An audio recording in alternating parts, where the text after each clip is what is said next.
Mr. President, for months when you were asked about your age, you would respond with the words, "Watch me." Many American people have been watching, and they have expressed concerns about your age. That is your judgment. That is your judgment. That is not the judgment of the press. They express concerns about your mental acuity. They say that you are too old.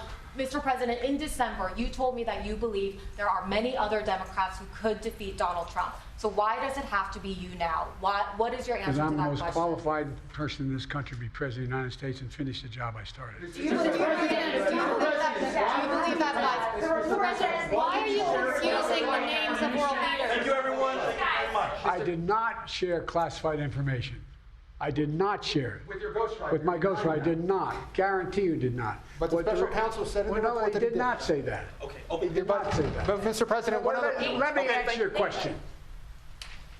The fact of the matter is, what I didn't want repeated, I didn't want him to know, and I didn't read it to him, was I had written a long memorandum to President Obama why we should not be in Afghanistan. And I was of this multiple pages. And so what I was referring to, I said classified. I should have said it should be private because it was a contact between the president and the vice president as to what was going on. That's what he was referring to. It was not classified information in that document. That was not classified.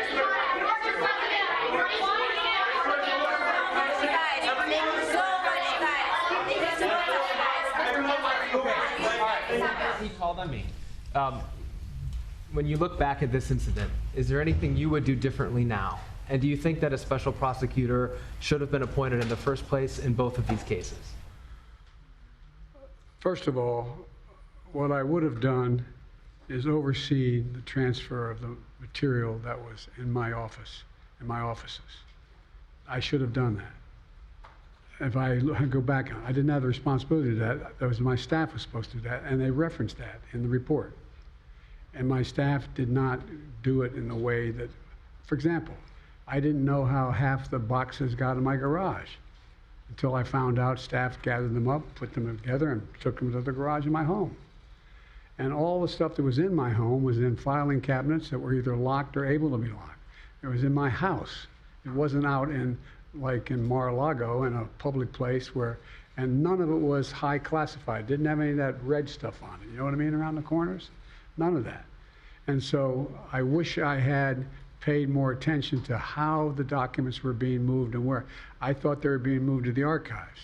I thought all of it was being moved. That's what I thought. Now, what was the last part of your question? Whether a special counsel should have been appointed in this case and in the case of your rival president, former president. I think a special counsel should have been appointed. And the reason I think a special counsel should have been appointed is because I did not want to be in a position that they looked at Trump and weren't going to look at me, just like they looked at the vice president. And the fact is they made a firm conclusion. I did not break the law, period. Thank you all very, very much.